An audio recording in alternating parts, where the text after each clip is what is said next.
வினோத் இயக்கத்தில் தளபதி விஜய் நடிப்பில் உருவாகி வரும் திரைப்படம் ஜனநாயகன்.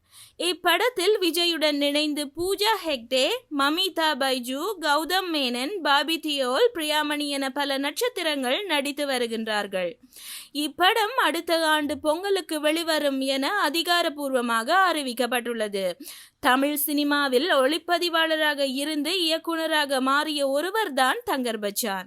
இவருடைய மகன் விஜித் கதாநாயகனாக பேரன்பும் பெருங்கோபமும் என்ற படத்தின் மூலம் சினிமாவில் அறிமுகமாகியுள்ளார்.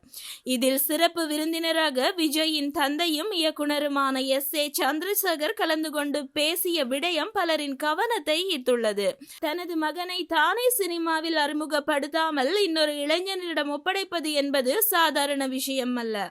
நானும் எனது மகனை அப்படித்தான் அறிமுகப்படுத்த விரும்பினேன். விஜயின் ஆல்பத்தை வைத்துக்கொண்டு எத்தனையோ இயக்குனர்களிடம் போய் நின்றேன். ஒருவரும் முன்வரவில்லை. அதனால் தான் வேறு வழியின்றி நானே அந்த படத்தை இயக்கினேன் என்று கூறியுள்ளார்.